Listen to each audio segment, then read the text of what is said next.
Hey there, cats and kitties. I am the Blues Man, Johnny Blues, coming at you live to talk about episode 14 of season 2 of ClassicaLoid. And let me get it out of the way right away and say I thoroughly loved this episode because for all the absurdity, all the hilarious stuff going on, this episode actually had a heartfelt center, mostly revolving around Dovo-chan, Dvorak, the hippo, as well as Bada, Barazuska.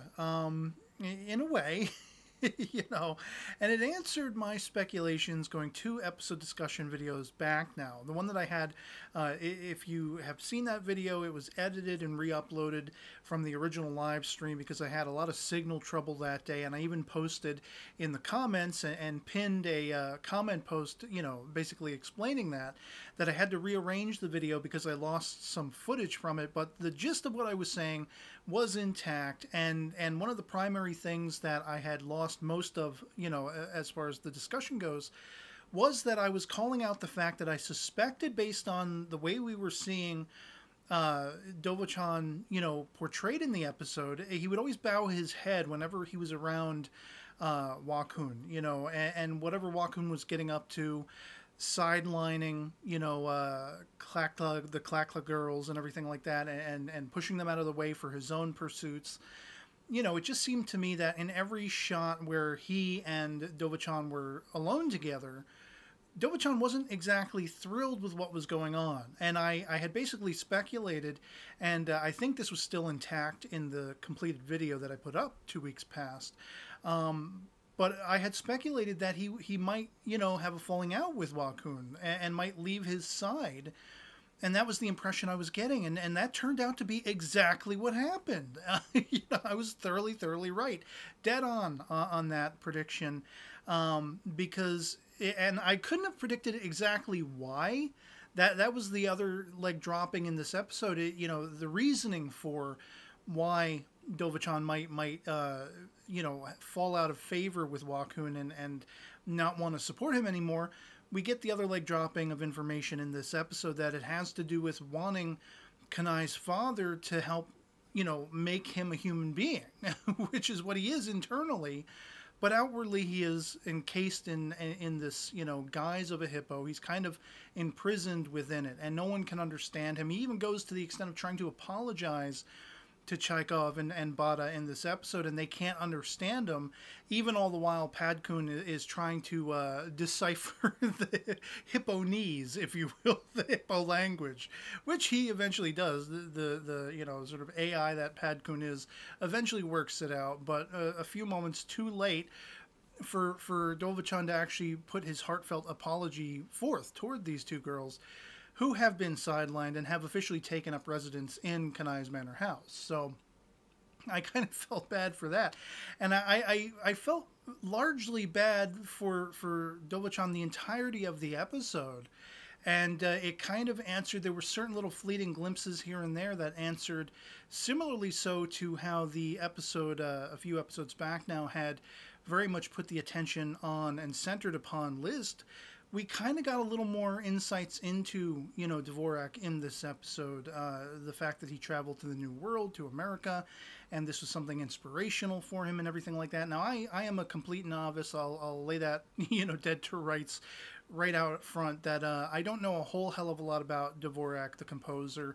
I'm not even sure what piece it was that, he summons forth as musique toward the end of the episode, which was phenomenal to me. Here we have all of these different characters, comedically so in the case of Schubert and Beethoven and everything. Beethoven sent out to sea, being chased by sharks, and Schubert being once again caught up by a kite, although this one doesn't seem to have actually had any plan on bringing him anywhere. Like, in the first season, it was highly speculable whether or not Kanai's father, Kyogo, had actually had like pre-programming in the kite or something to bring Schubert places he, air quotes, needed to go. Whereas this one just swooped him up and was flying him around, and everyone is screaming out, "Save me, bring me home." Similarly so with Bada finally succumbing to this idea, well, I'm out of revenge of being, sort of lessened as like an idol and everything like that. I'm gonna try to live a normal life, and I'm gonna go out on a date with Sosuke. She doesn't even know his name. I felt so bad for Sosuke too, quite frankly, because here he is so well and truly smitten with her, and she doesn't have any idea who he is, even at this late stage. You know, she's calling him all these different versions, Kosuke and you know, whatever, Diosuke or something like that. Never getting his name right. She doesn't care one iota about who the hell he is.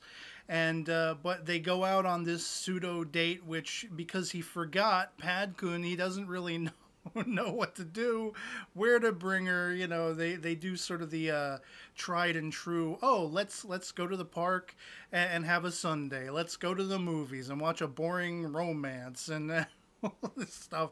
And they both hate, loathe, and despise every moment of it. You know, let's go to the diner a la Archie comics back in the 40s with Archie, Betty, and Veronica. Let's all get a cream soda, and we'll get the straws, so we'll drink the one drink together, because it's so romantic how close our faces are going to be together. And all this stuff. And it's all going horribly, horribly wrong. So everybody who has been split up desperately wants to go back home and just wants to go back to some semblance of normalcy, and including Pad-kun and Dovo-chan, who go on a trip, and you know, again, playing into the surrounding sort of history of Dvorak as a person. And of course he's kind of annoyed as well, because the whole time, of course, Pad-kun is only ever talking about Sosuke, and oh, let's go get this food and that food, and I'll take pictures of it, and we'll bring these back for Sosuke and everything. And so he's disenchanted with the entire traveling, and they all just want to go home. So, you know, of course, Dovo-chan summons forth the musique, and I love how it picked up everybody. Wherever they were, you know, like they were out in the middle of nowhere in the ocean. They were out in the middle of nowhere in the sky. You know, Chekhov had ended up catching up with Bada and Sosuke and trying to, you know, talk some sense to Bada and all this kind of stuff. Wherever they were in the world, which wasn't that far away, arguably, but wherever they were sort of beamed up by the musique that Dovo-chan had emanated forth. And I just like that, because it brought the entirety of the center of the story back to Dvorak, Dovo-chan. And there was a moment, there was a point where just before, I believe it is, Pad-kun and Dovo-chan go out on their, you know, misadventure, their travels, I think Kanai overheard the translation matrix that Pad-kun was issuing forth about the hell Dovo-chan is going through. Here she thought she was going to do something so benevolent and kind for him, because, of course, you know, Bada and Chekhov had taken over the rooms that Wakun and Dovo-chan had once been, you know, staying in. She wanted to try to make home for him, being that Dovo-chan is now back on the premises. And so she makes this little straw hut in the back and you know, gets a whole pile of apples together, because she's still operating under that assumption that this is actually just a hippo, you know.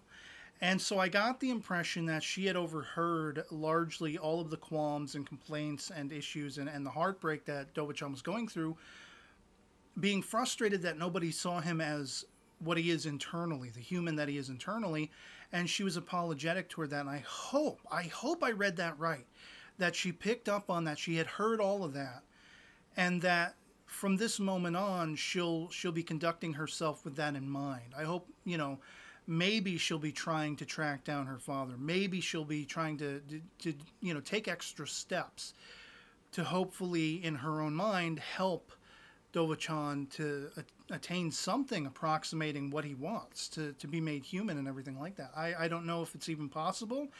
It is an anime. It is a sort of sci-fi, fantasy, kooky, insane. Of course, it's possible. You know, but I mean, I don't know how likely it is that it will be something they can bring forth, because of course we see his human guys as the conductor on the train, and of course Bada is all smitten with that and whatever.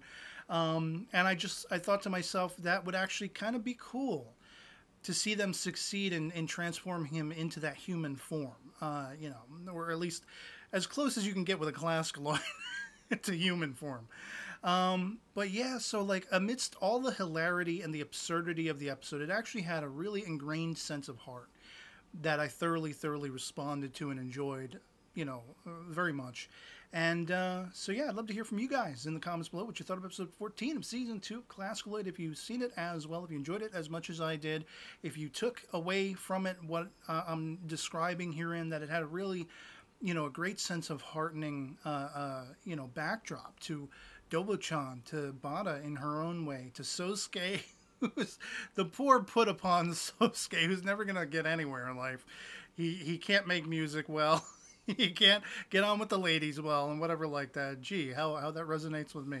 But yeah, love it or hate it, anything goes in the comments below. I'd love to hear what you thought of this episode. And so yeah, otherwise it'll be pretty much it for me on this. Hope this video finds you well, and I'll catch you all later. Peace.